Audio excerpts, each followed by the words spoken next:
Saya sudah menemui Menseknek Pak Pratikno untuk minta dijadwalkan saya bertemu dengan Bapak Presiden. Karena dulu saya diangkat dengan penuh kehormatan, juga harus memberitahu dengan penuh kehormatan tentang langkah-langkah politik saya.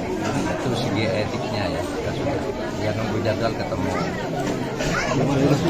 Lalu yang kedua lah masalah politik, ya saya sudah cawapres, jadi harus jelas langkah saya mau kemana. Dan secara ketatanegaraan jabatan menteri itu adalah hak prerogatif presiden. Jadi saya harus datang dengan penuh kehormatan. Tidak tinggal orang Jawa itu tidak tinggal gelanggang tolong layu, pergi begitu saja tidak, harus menghadap dulu dengan kehormatan, tahu, kemudian setelah presiden bisa mengambil. Terkait dengan mundurnya Prof. Mahfud, sebenarnya sudah dirancang antara Pak Ganjar Pranowo dan Prof. Mahfud MD bersama dengan partai politik pengusungnya, PD Perjuangan, P3, Perindo, dan Hanura di dalam rapat dengan TPN beberapa waktu yang lalu. Dan kemudian ini suatu momentum yang sangat baik, terlebih setelah ada sentimen negatif yang begitu besar sampai ada gerakan unfollow terhadap sosial media dari Presiden Jokowi. Itu yang kemudian kami cermati. Tetapi Prof. Mahfud sebagai pendekar hukum itu juga harus menempatkan skala prioritas pada kepentingan rakyat, bangsa, dan negara. Persoalan Rempang misalnya memerlukan sosok yang sangat tegas untuk menyelesaikan, setidak-tidaknya memberikan suatu rekomendasi agar berbagai ketidakadilan terhadap berbagai konflik agraria, terhadap kejahatan-kejahatan keuangan melalui sistem online yang sering terjadi, pinjaman online, sistem asuransi, dan sebagainya. Sehingga ini akan dikebut oleh Prof. Mahfud untuk dapat diselesaikan, sehingga siapapun yang nanti akan menggantikan Prof. Mahfud tetap di dalam suatu spirit yang sama untuk membela rakyat, untuk menegakkan keadilan. Jangan malah menumbuhkan suatu kekuatan intimidasi yang baru. Ada Prof. Mahfud saja muncul intimidasi, apalagi kalau tidak ada Prof. Mahfud.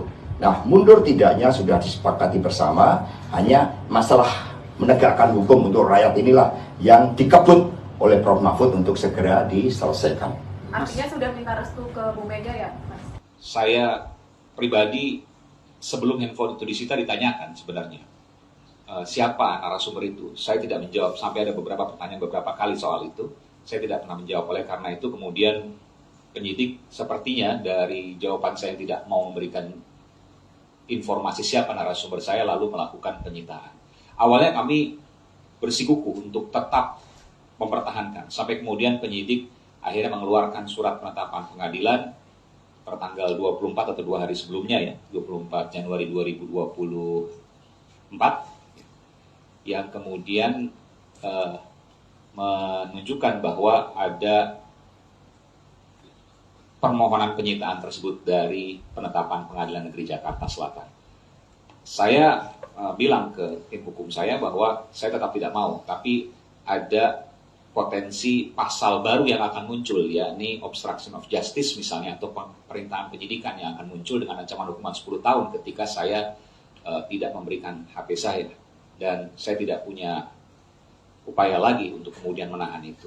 Tapi yang jelas, saya sampai upaya yang maksimal saya akan terus lakukan, bukan hanya pada saat penyidikan kemarin, tapi juga ke depan saya akan tetap apapun yang bisa saya lakukan, saya akan lakukan demi mempertahankan kerahasiaan narasumber saya. Dan perlu juga dicatat bahwa pada saat konferensi pers 11 November 2023 itu memang bukan produk jurnalistik, tapi melekat pada saya wartawan, karena pada saat itu saya masih wartawan, sehingga saya masih bisa menggunakan hak tolak ya, bukan hak jawab, hak tolak untuk tidak memberikan narasumber saya, identitasnya, kepada siapapun. Kecuali nanti misalnya diminta oleh pengadilan. Demikian. Saya mohon pada teman-teman untuk tidak melihat kasus Aiman sebagai kasus biasa. Ini kasus yang luar biasa. Luar biasa dalam konteks pelanggaran hukum acara yang terjadi. Kenapa penyitaan itu dilakukan terhadap HP, Instagram, akun Instagram dan email saudara Aiman, sementara dia masih jadi saksi. Jadi ini kasus yang tidak biasa. Dia ini menjadi kasus yang jadi showcase untuk menunjukkan kepada pihak-pihak lain, jangan bicara kritis, jangan mengkritik pemerintah atau kekuasaan. Ini yang bisa ditafsirkan dari apa yang dilakukan oleh pihak kepolisian. Nah, kenapa pihak kepolisian juga tidak transparan? Kenapa tidak membagikan penetapan PN Jakarta Selatan mengenai penyitaan itu kepada kami? Saudara Aiman berhak untuk mendapatkan penetapan itu karena HP-nya yang disita, akun Instagram yang disita, email yang disita. Tidak fair dan tidak adil bagi seorang Aiman tidak mendapatkan salinan dari penetapan. Juga berita acara. Nah, polisi menyembunyikan apa? Apa yang disembunyikan dari penetapan itu? Kami hanya dapat satu lembar, saya nggak bawa ini, mungkin saudara Vincent bawa. Hanya satu lembar yang tidak cukup jelas isinya, apakah itu sama dengan isi penetapan itu. Jadi kita ini juga bingung melihat polisi yang menyembunyikan itu. Polisi kan juga harus transparan, harus akuntabel. Kalau polisi tidak mau transparan dan tidak akuntabel, abuse of power, penyalahgunaan kekuasaan akan terjadi dengan semena-mena. Dan ini akan menimpa banyak orang. Jadi menurut saya pihak Kompolnas berhak untuk melakukan berkewajiban untuk melakukan pengawasan, juga Propam, dan tentu juga Kapolri. Kita kan tidak ingin kepolisian kita melanggar hukum acara itu sendiri. Mereka mesti tunduk pada hukum acara pidana yang berlaku dalam pemeriksaan semacam ini. Saya sudah menemui Menseknek Pak Pratikno untuk minta dijadwalkan saya bertemu dengan Bapak Presiden. Karena dulu saya diangkat dengan penuh kehormatan, juga harus memberitahu dengan penuh kehormatan tentang langkah-langkah politik saya. Itu segi etiknya dia nunggu jadwal ketemu. Lalu yang kedua lah masalah politik, saya sudah cawapres, jadi harus jelas langkah saya dan secara ketatanegaraan jabatan menteri itu adalah hak prerogatif presiden. Jadi saya harus datang dengan penuh kehormatan, tidak tinggal orang Jawa itu tidak tinggal gelanggang tolong layu pergi begitu saja, tidak harus menghadap dulu dengan kehormatan, tahu, kemudian setelah presiden bisa mengambil. Terkait dengan mundurnya Prof. Mahfud, sebenarnya sudah dirancang antara Pak Ganjar Pranowo dan Prof. Mahfud MD bersama dengan partai politik pengusungnya, PD Perjuangan, P3, Perindo, dan Hanura di dalam rapat dengan TPN beberapa waktu yang lalu. Dan kemudian ini suatu momentum yang sangat baik, terlebih setelah ada sentimen negatif yang begitu besar sampai ada gerakan unfollow terhadap sosial media dari Presiden Jokowi. Itu yang kemudian kami cermati. Tetapi Prof. Mahfud sebagai pendekar hukum itu juga harus menempatkan skala prioritas pada kepentingan rakyat, bangsa, dan negara. Persoalan Rempang misalnya memerlukan sosok yang sangat tegas untuk menyelesaikan, setidak-tidaknya memberikan suatu rekomendasi agar berbagai ketidakadilan terhadap berbagai konflik agraria, terhadap kejahatan-kejahatan keuangan melalui sistem online yang sering terjadi, pinjaman online, sistem asuransi dan sebagainya, sehingga ini akan dikebut oleh Prof. Mahfud untuk dapat diselesaikan, sehingga siapapun yang nanti akan menggantikan Prof. Mahfud tetap di dalam suatu spirit yang sama untuk membela rakyat, untuk menegakkan keadilan. Jangan malah menumbuhkan suatu kekuatan intimidasi yang baru. Ada Prof. Mahfud saja muncul intimidasi, apalagi kalau tidak ada Prof. Mahfud. Nah, mundur tidaknya sudah disepakati bersama, hanya masalah menegakkan hukum untuk rakyat inilah yang dikebut oleh Prof. Mahfud untuk segera diselesaikan. Artinya sudah minta restu ke Bu Mega ya, Mas? Saya pribadi sebelum handphone itu disita ditanyakan sebenarnya siapa narasumber itu. Saya tidak menjawab, sampai ada beberapa pertanyaan beberapa kali soal itu. Saya tidak pernah menjawab. Oleh karena itu kemudian penyidik sepertinya dari jawaban saya yang tidak mau memberikan informasi siapa narasumber saya lalu melakukan penyitaan. Awalnya kami bersikukuh untuk tetap mempertahankan sampai kemudian penyidik akhirnya mengeluarkan surat penetapan pengadilan tertanggal 24 atau 2 hari sebelumnya ya, 24 Januari 2024 yang kemudian menunjukkan bahwa ada permohonan penyitaan tersebut dari penetapan Pengadilan Negeri Jakarta Selatan. Saya bilang ke tim hukum saya bahwa saya tetap tidak mau, tapi ada potensi pasal baru yang akan muncul, yakni obstruction of justice misalnya, atau perintahan penyidikan yang akan muncul dengan ancaman hukuman 10 tahun ketika saya tidak memberikan HP saya. Dan saya tidak punya upaya lagi untuk kemudian menahan itu. Tapi yang jelas, saya sampai upaya yang maksimal saya akan terus lakukan, bukan hanya pada saat penyidikan kemarin, tapi juga ke depan saya akan tetap apapun yang bisa saya lakukan, saya akan lakukan demi mempertahankan kerahasiaan narasumber saya. Dan perlu juga dicatat bahwa pada saat konferensi pers 11 November 2023 itu memang bukan produk jurnalistik, tapi melekat pada saya wartawan, karena pada saat itu saya masih wartawan, sehingga saya masih bisa menggunakan hak tolak ya, bukan hak jawab, hak tolak untuk tidak memberikan narasumber saya, identitasnya kepada siapapun, kecuali nanti misalnya diminta oleh pengadilan. Demikian. Saya mohon pada teman-teman tidak melihat kasus Aiman sebagai kasus biasa. Ini kasus yang luar biasa. Luar biasa dalam konteks pelanggaran hukum acara yang terjadi. Kenapa penyitaan itu dilakukan terhadap HP, Instagram, akun Instagram dan email saudara Aiman, sementara dia masih jadi saksi. Ya. Jadi ini kasus yang tidak biasa. Dia ini menjadi kasus yang jadi showcase untuk menunjukkan kepada pihak-pihak lain, jangan bicara kritis, ya. Jangan mengkritik ya, pemerintah atau kekuasaan. Ini yang bisa ditafsirkan dari apa yang dilakukan oleh pihak kepolisian. Nah, kenapa pihak kepolisian juga tidak transparan? Kenapa tidak membagikan penetapan PN Jakarta Selatan ya, mengenai penyitaan itu kepada kami? Ya.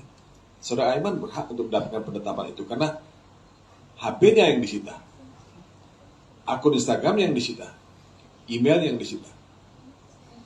Tidak fair dan tidak adil ya, bagi seorang Aiman tidak mendapatkan salinan dari penetapan. Juga berita acara. Nah, polisi menyembunyikan apa? Apa yang disembunyikan dari penetapan itu? Kami hanya dapat satu lembar, saya nggak bawa ini, ya. Mungkin saudara Vincent bawa. Hanya satu lembar yang tidak cukup jelas ya, isinya. Apakah itu sama dengan isi penetapan itu? Ya. Jadi kita ini juga bingung ya, melihat polisi yang menyembunyikan itu. polisi kan juga harus transparan, ya, harus akuntabel. Kalau polisi tidak mau transparan dan tidak akuntabel, abuse of power, penyalahgunaan kekuasaan akan terjadi dengan semena-mena. Dan ini akan menimpa banyak orang. Jadi menurut saya pihak Kompolnas berhak untuk melakukan berkewajiban untuk melakukan pengawasan, juga Propam, ya, dan tentu juga Kapolri. Ya. Kita kan tidak ingin kepolisian kita melanggar hukum acara itu sendiri. Mereka mesti tunduk pada hukum acara pidana yang berlaku dalam pemeriksaan semacam ini. Saya sudah menemui Mensesnek Pak Pratikno untuk minta dijadwalkan saya bertemu dengan Bapak Presiden. Karena dulu saya diangkat dengan penuh kehormatan, juga harus memberitahu dengan penuh kehormatan tentang langkah-langkah politik saja. Itu segi etiknya ya, dia nunggu jadwal ketemu. Lalu yang kedua lah masalah politik, ya saya sudah cawapres, jadi harus jelas langkah saya mau kemana. Dan secara ketatanegaraan jabatan menteri itu adalah hak prerogatif presiden. Jadi saya harus datang dengan penuh kehormatan. Tidak tinggal orang Jawa itu tidak tinggal gelanggang tolong layu. Pergi begitu saja tidak perlu, harus menghadap perlu dengan kehormatan, tahu, kemudian setelah presiden bisa mengambil. Terkait dengan mundurnya Prof. Mahfud, sebenarnya sudah dirancang antara Pak Ganjar Pranowo dan Prof. Mahfud MD bersama dengan partai politik pengusungnya, PD Perjuangan, P3, Perindo, dan Hanura di dalam rapat dengan TPN beberapa waktu yang lalu. Dan kemudian ini suatu momentum yang sangat baik, terlebih setelah ada sentimen negatif yang begitu besar sampai ada gerakan unfollow terhadap sosial media dari Presiden Jokowi. Itu yang kemudian kami cermati. Tetapi Prof. Mahfud sebagai pendekar hukum itu juga harus menempatkan skala prioritas pada kepentingan rakyat, bangsa, dan negara. Persoalan Rempang misalnya memerlukan sosok yang sangat tegas untuk menyelesaikan, setidak-tidaknya memberikan suatu rekomendasi agar berbagai ketidakadilan terhadap berbagai konflik agraria, terhadap kejahatan-kejahatan keuangan melalui sistem online yang sering terjadi, pinjaman online, sistem asuransi, dan sebagainya. Sehingga ini akan dikebut oleh Prof. Mahfud untuk dapat diselesaikan, sehingga siapapun yang nanti akan menggantikan Prof. Mahfud tetap di dalam suatu spirit yang sama untuk membela rakyat, untuk menegakkan keadilan. Jangan malah menumbuhkan suatu kekuatan intimidasi yang baru. Ada Prof. Mahfud saja muncul intimidasi, apalagi kalau tidak ada Prof. Mahfud. Nah, mundur tidaknya sudah disepakati bersama, hanya masalah menegakkan hukum untuk rakyat inilah yang dikebut oleh Prof. Mahfud untuk segera diselesaikan. Artinya sudah minta restu ke Bu Mega ya, Mas? Saya pribadi sebelum handphone itu disita ditanyakan sebenarnya siapa narasumber itu. Saya tidak menjawab, sampai ada beberapa pertanyaan beberapa kali soal itu.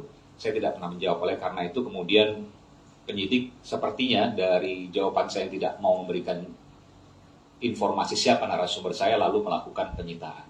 Awalnya kami bersikukuh untuk tetap mempertahankan, sampai kemudian penyidik akhirnya mengeluarkan surat penetapan pengadilan tertanggal 24 atau 2 hari sebelumnya ya, 24 Januari 2024, yang kemudian menunjukkan bahwa ada permohonan penyitaan tersebut dari penetapan Pengadilan Negeri Jakarta Selatan. Saya bilang ke tim hukum saya bahwa saya tetap tidak mau, tapi ada potensi pasal baru yang akan muncul, yakni obstruction of justice misalnya, atau perintahan penyidikan yang akan muncul dengan ancaman hukuman 10 tahun ketika saya tidak memberikan HP saya. Dan saya tidak punya upaya lagi untuk kemudian menahan itu. Tapi yang jelas saya sampai upaya yang maksimal saya akan terus lakukan, bukan hanya pada saat penyidikan kemarin, tapi juga ke depan saya akan tetap apapun ya, yang bisa saya lakukan, saya akan lakukan demi mempertahankan kerahasiaan narasumber saya.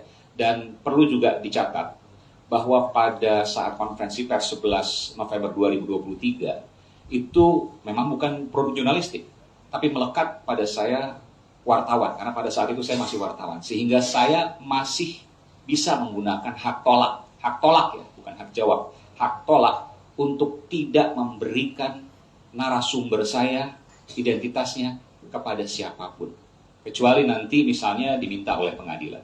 Demikian. Saya mohon pada teman-teman tidak melihat kasus Aiman sebagai kasus biasa. Ini kasus yang ya luar biasa. Luar biasa dalam konteks pelanggaran hukum acara yang terjadi. Kenapa penyitaan itu dilakukan terhadap HP, Instagram, ya, akun Instagram dan email saudara Aiman, sementara dia masih jadi saksi. Ya. Jadi ini kasus yang tidak biasa.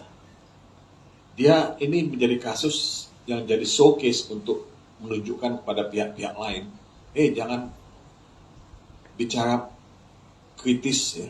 Jangan mengkritik ya, pemerintah atau kekuasaan. Ini yang bisa ditafsirkan dari apa yang dilakukan oleh pihak kepolisian. Nah, kenapa pihak kepolisian juga tidak transparan? Kenapa tidak membagikan penetapan PN Jakarta Selatan ya, mengenai penyitaan itu kepada kami?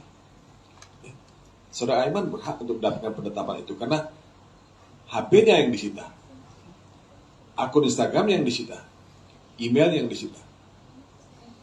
Tidak fair dan tidak adil ya, bagi seorang Aiman tidak mendapatkan salinan dari penetapan.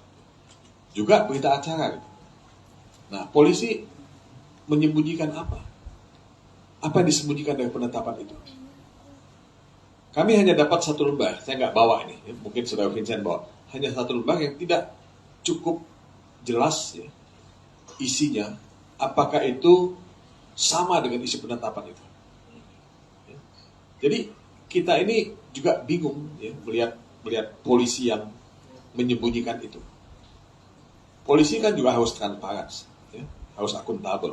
Kalau polisi tidak mau transparan dan tidak akuntabel, abuse of power, penyalahgunaan kekuasaan akan terjadi dengan semena-mena. Dan ini akan menimpa banyak orang. Jadi menurut saya pihak Kompolnas berhak untuk melakukan berkewajiban untuk melakukan pengawasan, juga Propam, ya, dan tentu juga Kapolri. Ya. Kita kan tidak ingin kepolisian kita melanggar hukum acara itu sendiri. Mereka mesti tunduk pada hukum acara pidana yang berlaku dalam pemeriksaan semacam ini. Saya sudah menemui Menseknek Pak Pratikno untuk minta dijadwalkan saya bertemu dengan Bapak Presiden. Karena dulu saya diangkat dengan penuh kehormatan, juga harus memberitahu dengan penuh kehormatan tentang langkah-langkah politik saya. Itu segi etiknya ya, dia nunggu jadwal ketemu. Lalu yang kedua lah masalah politik, ya saya sudah cawapres, jadi harus jelas langkah saya mau kemana. Dan secara ketatanegaraan jabatan menteri itu adalah hak prerogatif presiden. Jadi saya harus datang dengan penuh kehormatan, tidak tinggal orang Jawa itu tidak tinggal gelanggang tolong layu, pergi begitu saja tidak, harus menghadap dulu dengan kehormatan, tahu, kemudian setelah presiden bisa mengambil. Terkait dengan mundurnya Prof. Mahfud, sebenarnya sudah dirancang antara Pak Ganjar Pranowo dan Prof. Mahfud MD bersama dengan partai politik pengusungnya PD Perjuangan, P3, Perindo, dan Hanura di dalam rapat dengan TPN beberapa waktu yang lalu. Dan kemudian ini suatu momentum yang sangat baik, terlebih setelah ada sentimen negatif yang begitu besar sampai ada gerakan unfollow terhadap sosial media dari Presiden Jokowi. Itu yang kemudian kami cermati. Tetapi Prof. Mahfud sebagai pendekar hukum itu juga harus menempatkan skala prioritas pada kepentingan rakyat, bangsa, dan negara. Persoalan Rempang misalnya memerlukan sosok yang sangat tegas untuk menyelesaikan, setidak-tidaknya memberikan suatu rekomendasi agar berbagai ketidakadilan terhadap berbagai konflik agraria, terhadap kejahatan-kejahatan keuangan melalui sistem online yang sering terjadi, pinjaman online, sistem asuransi, dan sebagainya. Sehingga ini akan dikebut oleh Prof. Mahfud untuk dapat diselesaikan, sehingga siapapun yang nanti akan menggantikan Prof. Mahfud tetap di dalam suatu spirit yang sama untuk membela rakyat, untuk menegakkan keadilan. Jangan malah menumbuhkan suatu kekuatan intimidasi yang baru.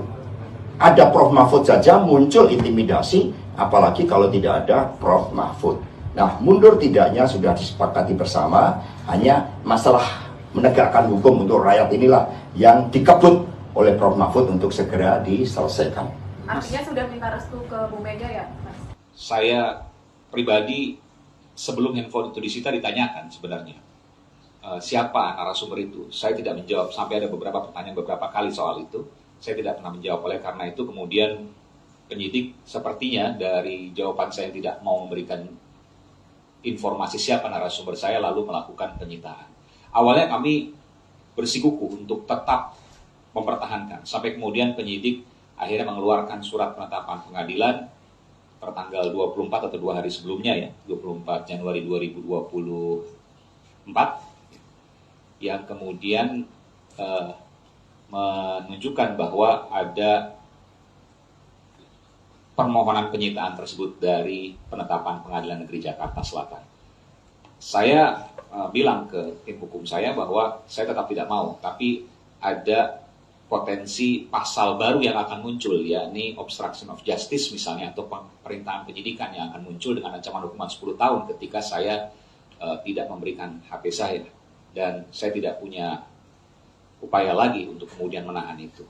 Tapi yang jelas, saya sampai upaya yang maksimal saya akan terus lakukan, bukan hanya pada saat penyidikan kemarin, tapi juga ke depan saya akan tetap apapun ya, yang bisa saya lakukan, saya akan lakukan demi mempertahankan kerahasiaan narasumber saya. Dan perlu juga dicatat bahwa pada saat konferensi pers 11 November 2023 itu memang bukan produk jurnalistik, tapi melekat pada saya wartawan, karena pada saat itu saya masih wartawan, sehingga saya masih bisa menggunakan hak tolak ya, bukan hak jawab, hak tolak untuk tidak memberikan narasumber saya, identitasnya kepada siapapun, kecuali nanti misalnya diminta oleh pengadilan. Demikian. Saya mohon pada teman-teman tidak melihat kasus Aiman sebagai kasus biasa. Ini kasus yang ya luar biasa. Luar biasa dalam konteks pelanggaran hukum acara yang terjadi. Kenapa penyitaan itu dilakukan terhadap HP, Instagram, ya, akun Instagram dan email saudara Aiman, sementara dia masih jadi saksi. Ya. Jadi ini kasus yang tidak biasa. Dia ini menjadi kasus yang jadi showcase untuk menunjukkan kepada pihak-pihak lain, jangan bicara kritis, ya. Jangan mengkritik ya, pemerintah atau kekuasaan. Ini yang bisa ditafsirkan dari apa yang dilakukan oleh pihak kepolisian. Nah, kenapa pihak kepolisian juga tidak transparan? Kenapa tidak membagikan penetapan PN Jakarta Selatan ya, mengenai penyitaan itu kepada kami? Ya. Saudara Aiman berhak untuk mendapatkan penetapan itu karena HP-nya yang disita. akun Instagram yang disita, email yang disita. Tidak fair dan tidak adil ya, bagi seorang Aiman tidak mendapatkan salinan dari penetapan. Juga berita acara. Nah, polisi menyembunyikan apa? Apa yang disembunyikan dari penetapan itu? Kami hanya dapat satu lembar, saya nggak bawa ini, ya. Mungkin saudara Vincent bawa. Hanya satu lembar yang tidak cukup jelas ya, isinya, apakah itu sama dengan isi penetapan itu. Ya. Jadi kita ini juga bingung ya, melihat polisi yang menyembunyikan itu. Polisi kan juga harus transparan, ya, harus akuntabel. Kalau polisi tidak mau transparan dan tidak akuntabel, abuse of power, penyalahgunaan kekuasaan akan terjadi dengan semena-mena. Dan ini akan menimpa banyak orang. Jadi menurut saya pihak Kompolnas berhak untuk melakukan berkewajiban untuk melakukan pengawasan, juga Propam, ya, dan tentu juga Kapolri. Ya. Kita kan tidak ingin kepolisian kita melanggar hukum acara itu sendiri. Mereka mesti tunduk pada hukum acara pidana yang berlaku dalam pemeriksaan semacam ini. Saya sudah menemui Menseknek Pak Pratikno untuk minta dijadwalkan saya bertemu dengan Bapak Presiden. Karena dulu saya diangkat dengan penuh kehormatan, juga harus memberitahu dengan penuh kehormatan tentang langkah-langkah politik saya. Itu segi etiknya ya, dia nunggu jadwal ketemu. Lalu yang kedua lah masalah politik, ya saya sudah cawapres, jadi harus jelas langkah saya mau kemana. Dan secara ketatanegaraan jabatan menteri itu adalah hak prerogatif presiden. Jadi saya harus datang dengan penuh kehormatan, tidak tinggal orang Jawa itu tidak tinggal gelanggang tolong layu seperti begitu saja, tidak harus menghadap dulu dengan kehormatan, tahu kemudian setelah presiden bisa mengambil. Terkait dengan mundurnya Prof. Mahfud, sebenarnya sudah dirancang antara Pak Ganjar Pranowo dan Prof. Mahfud MD bersama dengan partai politik pengusungnya, PD Perjuangan, P3, Perindo, dan Hanura di dalam rapat dengan TPN beberapa waktu yang lalu. Dan kemudian ini suatu momentum yang sangat baik, terlebih setelah ada sentimen negatif yang begitu besar sampai ada gerakan unfollow terhadap sosial media dari Presiden Jokowi. Itu yang kemudian kami cermati. Tetapi Prof. Mahfud sebagai pendekar hukum itu juga harus menempatkan skala prioritas pada kepentingan rakyat, bangsa, dan negara. Persoalan Rempang misalnya memerlukan sosok yang sangat tegas untuk menyelesaikan, setidak-tidaknya memberikan suatu rekomendasi agar berbagai ketidakadilan terhadap berbagai konflik agraria, terhadap kejahatan-kejahatan keuangan melalui sistem online yang sering terjadi, pinjaman online, sistem asuransi, dan sebagainya. Sehingga ini akan dikebut oleh Prof. Mahfud untuk dapat diselesaikan, sehingga siapapun yang nanti akan menggantikan Prof. Mahfud tetap di dalam suatu spirit yang sama untuk membela rakyat, untuk menegakkan keadilan. Jangan malah menumbuhkan suatu kekuatan intimidasi yang baru. Ada Prof. Mahfud saja muncul intimidasi, apalagi kalau tidak ada Prof. Mahfud. Nah, mundur tidaknya sudah disepakati bersama, hanya masalah menegakkan hukum untuk rakyat inilah yang dikebut oleh Prof. Mahfud untuk segera diselesaikan. Artinya sudah minta restu ke Bu Mega ya, Mas? Saya pribadi sebelum handphone itu disita ditanyakan sebenarnya siapa narasumber itu. Saya tidak menjawab, sampai ada beberapa pertanyaan beberapa kali soal itu. Saya tidak pernah menjawab, oleh karena itu kemudian penyidik sepertinya dari jawaban saya tidak mau memberikan informasi siapa narasumber saya, lalu melakukan penyitaan. Awalnya kami bersikukuh untuk tetap mempertahankan sampai kemudian penyidik akhirnya mengeluarkan surat penetapan pengadilan tertanggal 24 atau 2 hari sebelumnya ya, 24 Januari 2024 yang kemudian menunjukkan bahwa ada permohonan penyitaan tersebut dari penetapan Pengadilan Negeri Jakarta Selatan.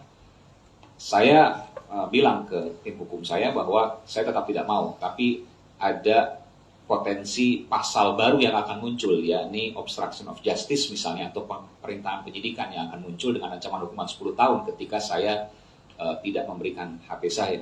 Dan saya tidak punya upaya lagi untuk kemudian menahan itu. Tapi yang jelas, saya sampai upaya yang maksimal saya akan terus lakukan, bukan hanya pada saat penyidikan kemarin, tapi juga ke depan saya akan tetap apapun ya, yang bisa saya lakukan, saya akan lakukan demi mempertahankan kerahasiaan narasumber saya. Dan perlu juga dicatat bahwa pada saat konferensi pers 11 November 2023 itu memang bukan produk jurnalistik, tapi melekat pada saya wartawan, karena pada saat itu saya masih wartawan, sehingga saya masih bisa menggunakan hak tolak ya, bukan hak jawab, hak tolak untuk tidak memberikan narasumber saya, identitasnya kepada siapapun, kecuali nanti misalnya diminta oleh pengadilan. Demikian. Saya mohon pada teman-teman tidak melihat kasus Aiman sebagai kasus biasa. Ini kasus yang ya luar biasa. Luar biasa dalam konteks pelanggaran hukum acara yang terjadi. Kenapa penyitaan itu dilakukan terhadap HP, Instagram, ya, akun Instagram dan email saudara Aiman, sementara dia masih jadi saksi.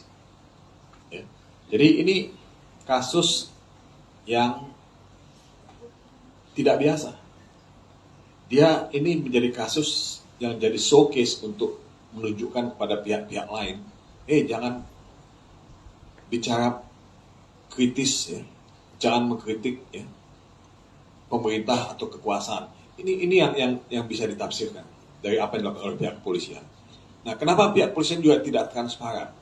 Kenapa tidak membagikan penetapan PN Jakarta Selatan ya, mengenai penyitaan itu kepada kami? Ya. Saudara Aiman berhak untuk mendapatkan penetapan itu karena HP-nya yang disita, akun Instagram yang disita, email yang disita. Tidak fair dan tidak adil ya, bagi seorang Aiman tidak mendapatkan salinan dari penetapan. Juga berita acara. Nah, polisi menyembunyikan apa? Apa yang disembunyikan dari penetapan itu? Kami hanya dapat satu lembar, saya nggak bawa ini, ya. Mungkin saudara Vincent bawa. Hanya satu lembar yang tidak cukup jelas ya, isinya. Apakah itu sama dengan isi penetapan itu? Ya. Jadi kita ini juga bingung ya, melihat polisi yang menyembunyikan itu. Polisi kan juga harus transparan, ya, harus akuntabel. Kalau polisi tidak mau transparan dan tidak akuntabel, abuse of power, penyalahgunaan kekuasaan akan terjadi dengan semena-mena. Dan ini akan menimpa banyak orang. Jadi menurut saya pihak Kompolnas berhak untuk melakukan berkewajiban untuk melakukan pengawasan, juga Propam, ya, dan tentu juga Kapolri. Ya.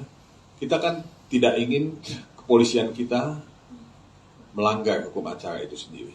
Mereka mesti tunduk pada hukum acara pidana yang berlaku dalam pemeriksaan semacam ini. Saya sudah menemui Menseknek Pak Pratikno untuk minta dijadwalkan saya bertemu dengan Bapak Presiden. Karena dulu saya diangkat dengan penuh kehormatan, juga harus memberitahu dengan penuh kehormatan tentang langkah-langkah politik saja. Itu segi etiknya ya, kita sudah dia nunggu jadwal ketemu.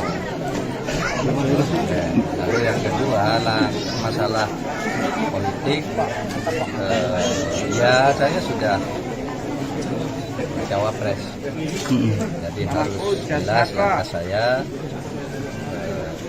bagaimana. Dan secara ketatanegaraan, jabatan menteri itu adalah hak prerogatif presiden. Sehingga saya harus datang dengan penuh kehormatan. Tidak tinggal orang Jawa itu tidak tinggal gelanggang tolong layu. Pergi begitu saja tidak, harus menghadap dulu dengan kehormatan, tahu, kemudian seluruh presiden bisa mengambil.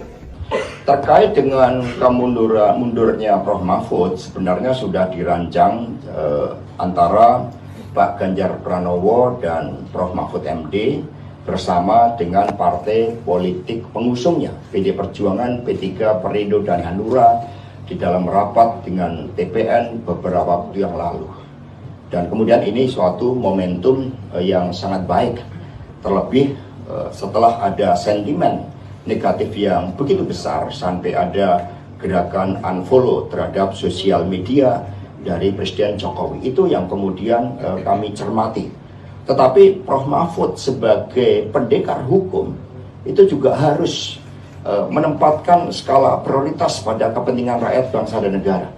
Persoalan Rempang misalnya memerlukan sosok yang sangat tegas untuk menyelesaikan, setidak-tidaknya memberikan suatu rekomendasi agar berbagai ketidakadilan terhadap berbagai konflik agraria, terhadap kejahatan-kejahatan keuangan melalui sistem online yang sering terjadi, pinjaman online, sistem asuransi, dan sebagainya. Sehingga ini akan dikebut oleh Prof. Mahfud untuk dapat diselesaikan, sehingga siapapun yang nanti akan menggantikan Prof. Mahfud tetap di dalam suatu spirit yang sama untuk membela rakyat, untuk menegakkan keadilan. Jangan malah menumbuhkan suatu kekuatan intimidasi yang baru. Ada Prof. Mahfud saja muncul intimidasi, apalagi kalau tidak ada Prof. Mahfud. Nah, mundur tidaknya sudah disepakati bersama, hanya masalah menegakkan hukum untuk rakyat inilah yang dikebut oleh Prof. Mahfud untuk segera diselesaikan. Artinya sudah minta restu ke Bu Mega ya, Mas? Saya pribadi sebelum handphone itu disita ditanyakan sebenarnya siapa narasumber itu. Saya tidak menjawab, sampai ada beberapa pertanyaan beberapa kali soal itu. Saya tidak pernah menjawab. Oleh karena itu kemudian penyidik sepertinya dari jawaban saya tidak mau memberikan informasi siapa narasumber saya, lalu melakukan penyitaan. Awalnya kami bersikukuh untuk tetap mempertahankan, sampai kemudian penyidik akhirnya mengeluarkan surat penetapan pengadilan pertanggal 24 atau 2 hari sebelumnya ya, 24 Januari 2024, yang kemudian menunjukkan bahwa ada permohonan penyitaan tersebut dari penetapan Pengadilan Negeri Jakarta Selatan. Saya bilang ke tim hukum saya bahwa saya tetap tidak mau, tapi ada potensi pasal baru yang akan muncul, yakni obstruction of justice misalnya, atau perintahan penyidikan yang akan muncul dengan ancaman hukuman 10 tahun ketika saya tidak memberikan HP saya. Dan saya tidak punya upaya lagi untuk kemudian menahan itu. Tapi yang jelas, saya sampai upaya yang maksimal saya akan terus lakukan, bukan hanya pada saat penyidikan kemarin, tapi juga ke depan saya akan tetap apapun yang bisa saya lakukan, saya akan lakukan demi mempertahankan kerahasiaan narasumber saya. Dan perlu juga dicatat bahwa pada saat konferensi pers 11 November 2023 itu memang bukan produk jurnalistik, tapi melekat pada saya wartawan, karena pada saat itu saya masih wartawan, sehingga saya masih bisa menggunakan hak tolak ya, bukan hak jawab, hak tolak untuk tidak memberikan narasumber saya, identitasnya kepada siapapun, kecuali nanti misalnya diminta oleh pengadilan. Demikian. Saya mohon pada teman-teman tidak melihat kasus Aiman sebagai kasus biasa. Ini kasus yang luar biasa. Luar biasa dalam konteks pelanggaran hukum acara yang terjadi. Kenapa penyitaan itu dilakukan terhadap HP, Instagram, akun Instagram dan email saudara Aiman, sementara dia masih jadi saksi. Jadi ini kasus yang tidak biasa. Dia ini menjadi kasus yang jadi showcase untuk menunjukkan kepada pihak-pihak lain, jangan bicara kritis ya, jangan mengkritik ya pemerintah atau kekuasaan. Ini yang bisa ditafsirkan dari apa yang dilakukan oleh pihak kepolisian. Nah, kenapa pihak kepolisian juga tidak transparan? Kenapa tidak membagikan penetapan PN Jakarta Selatan ya mengenai penyitaan itu kepada kami? Ya. Saudara Aiman berhak untuk mendapatkan penetapan itu karena HP-nya yang disita, akun Instagram yang disita, email yang disita. Tidak fair dan tidak adil ya, bagi seorang Aiman tidak mendapatkan salinan dari penetapan. Juga berita acara. Gitu. Nah, polisi menyembunyikan apa? Apa yang disembunyikan dari penetapan itu? Kami hanya dapat satu lembar, saya nggak bawa ini, ya. Mungkin saudara Vincent bawa. Hanya satu lembar yang tidak cukup jelas ya, isinya, apakah itu sama dengan isi penetapan itu. Ya. Jadi kita ini juga bingung ya, melihat polisi yang menyembunyikan itu. Polisi kan juga harus transparan, ya, harus akuntabel. Kalau polisi tidak mau transparan dan tidak akuntabel, abuse of power, penyalahgunaan kekuasaan akan terjadi dengan semena-mena. Dan ini akan menimpa banyak orang. Jadi menurut saya pihak Kompolnas berhak untuk melakukan berkewajiban untuk melakukan pengawasan, juga Propam, ya, dan tentu juga Kapolri. Ya. Kita kan tidak ingin kepolisian kita melanggar hukum acara itu sendiri. Mereka mesti tunduk pada hukum acara pidana yang berlaku dalam pemeriksaan semacam ini. Saya sudah menemui Mensesnek Pak Pratikno untuk minta dijadwalkan saya bertemu dengan Bapak Presiden.